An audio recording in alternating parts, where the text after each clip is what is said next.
On the morning of December 3rd, 1891, at exactly 9:10 a.m., inside a small record office attached to St. Luke's Church in a quiet village near Norfolk, England, a clerk named Edwin Harper paused mid-sentence as his pen hovered just above a line that should not have been empty. The fire beside him burned low, barely strong enough to hold back the winter cold that crept through the stone walls, and the silence in the room was broken only by the faint scratching of ink against paper from another desk behind him. Everything about that moment felt ordinary, until he looked down again and realized that something he had written the previous day was no longer there. Not scratched out, not smudged, not replaced. Just gone. A name that had existed less than 24 hours earlier had disappeared from the record as though it had never been written at all. And what unsettled him more than the missing ink was the sudden creeping realization that he could not remember the name himself. No, matter how hard he tried to force it back into his mind. He lowered the pen slowly, his fingers tightening slightly as he leaned closer to the page, scanning every line again, then again, searching for any sign that he had simply overlooked something. There was a name here, he said quietly, almost to himself, though the words carried enough weight to draw the attention of Mr. Collins, an older assistant who had worked in the office for decades. "You're imagining it," Collins replied calmly, without even standing up, as though the idea of a record changing itself was too absurd to deserve serious consideration. Edwin shook his head. "I wrote it yesterday," he insisted, his voice tightening just enough to betray the unease building beneath his composure. "I remember writing it." Collins stood then, slowly, and walked over to look at the page himself. He adjusted his glasses, studied the entry, then glanced back at Edwin with mild confusion. "There's nothing missing here," he said. "The entries are complete." Edwin opened his mouth to argue, to explain, to repeat what he knew to be true, but something stopped him. Because in that moment, as he tried to say the name out loud, he realized something far worse than a missing record. He couldn't remember the name at all. That was the first winter it happened. At the time, it was dismissed. A simple lapse. Fatigue, perhaps. The long hours, the repetitive work.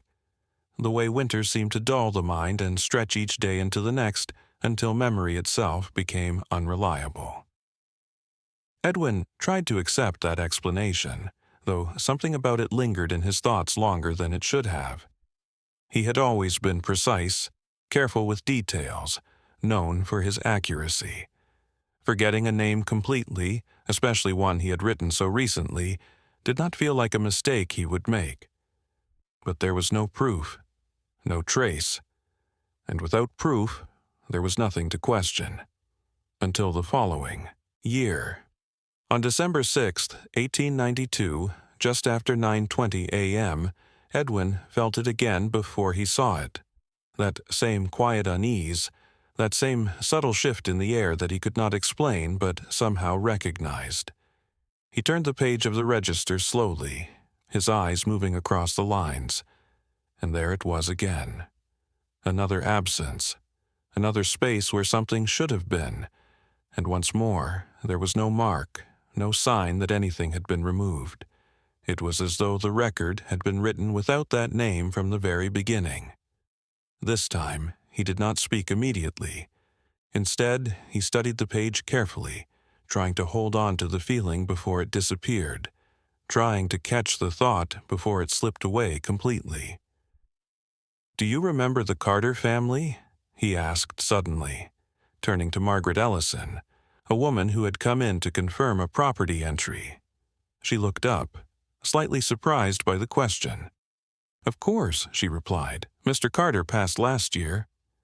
Edwin nodded, slowly. "Yes, but his daughter." Margaret frowned. "He didn't have a daughter," she said gently. Edwin felt something tighten in his chest. "He did," he said. "I spoke with her. She came here." Margaret shook her head. "No, she replied. He lived alone. The certainty in her voice made something inside him shift.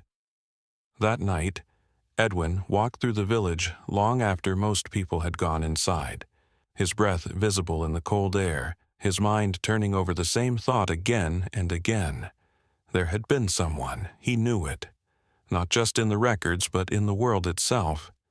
A presence, a person, someone who had existed.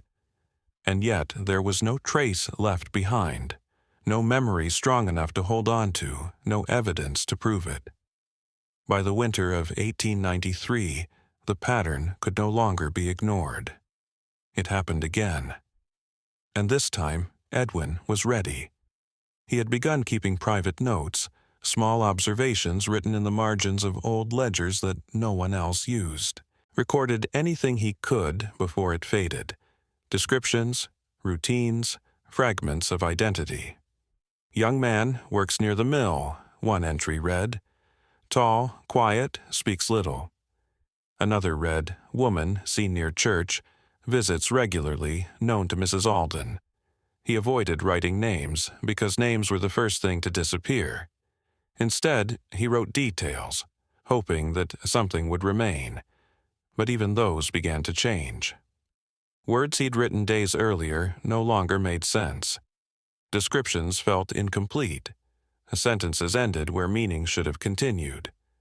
It was as though whatever force was removing these people was not just erasing them from records, but from memory itself. Then came the winter of 1895.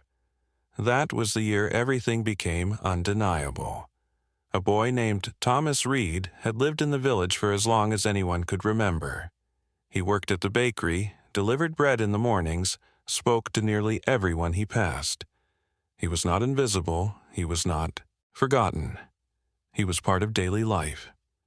And then, one morning, he simply wasn't. Edwin noticed it first when he passed the bakery and saw someone else behind the counter. "Where's Thomas?" he asked without thinking. The man looked at him blankly. "There's never been a Thomas here," he replied. Edwin felt the same cold realization settle over him.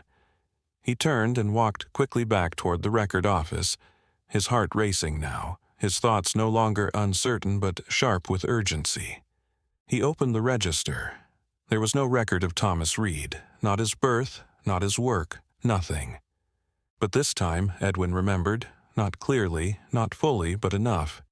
Enough to know that something was very wrong. By 1898, the pattern had become fear. People did not speak of it openly, but they felt it.